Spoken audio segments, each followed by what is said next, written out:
I'm Jenna Ross. I cover higher education for the Star Tribune.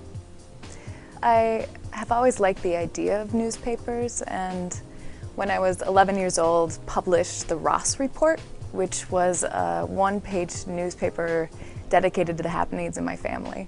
So that's kind of my first evidence that I had interest in this as a career. And in high school, I joined the high school newspaper, which I ended up loving and became the editor-in-chief, and did that for a couple years. And when I started to look for colleges, looked for those with journalism programs. So went to school for journalism specifically under a scholarship that also helped me match up with the Star Tribune and have an internship while I was in school at the Star Tribune. I did a couple internships at the Star Tribune, actually. I had one that was paired with a scholarship I earned, and also another practicum class that Chris Eisen ran that had student reporters in the newsroom, and that was the second opportunity I had to get to know the newsroom and for them to get to know me, which led to, after I graduated, a couple interviews with the suburban sections of the Star Tribune. And worked for the suburban sections for 2 years covering City Hall, which was fascinating, and then moved into the higher education beat, which I've been doing for a couple of years now.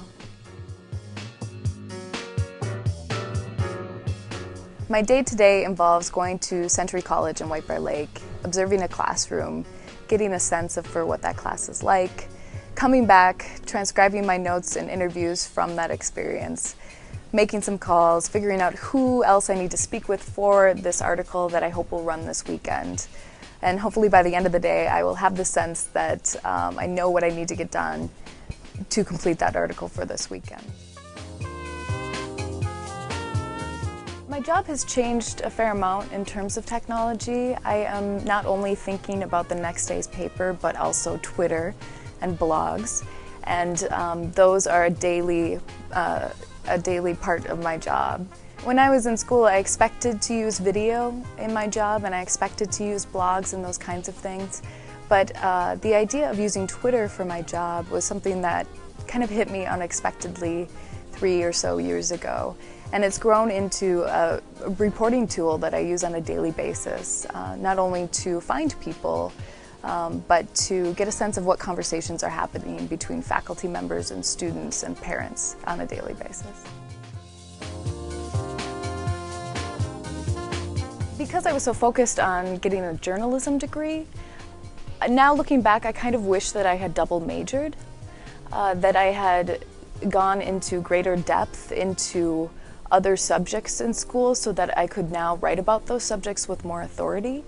I had a pretty one-track mind, and though I got minors as well, I now wish that I had, like I said, delved into something a little more deeply. And now when I think about continuing reporting, a big part of my thought process is perhaps going back to get a master's degree so that I can write with more authority and understand more deeply the topics that I write about.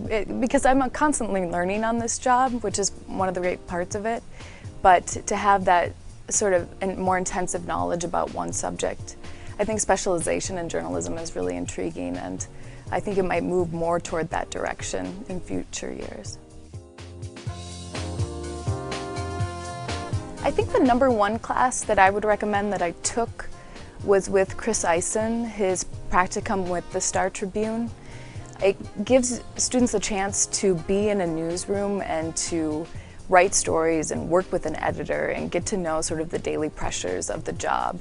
And it gives people a sense very quickly of whether or not this is something they want to do. And if it is, it gives them the chance to really shine in front of people who could eventually hire them for jobs. It's tough right now, I think, to get started in newspapers. What got me noticed here at the Star Tribune through my internships and through even my initial years of reporting here were my abilities to tell a strong story. And a big part of what got me hired here were video skills, but I think what's kept me here and led to the job and the beat I have now is more about the writing and reporting than maybe I had anticipated. I think it's important for new students to really brand themselves and to show the variety of skills that they have, but to also know that at the end of the day, it's the reporting and writing skills that will lead them through this career.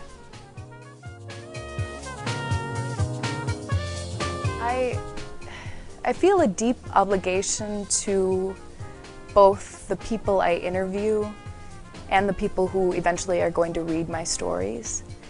And that obligation stresses me out on a daily basis. And I often wake up in the middle of the night wondering, did I spell that man's name right?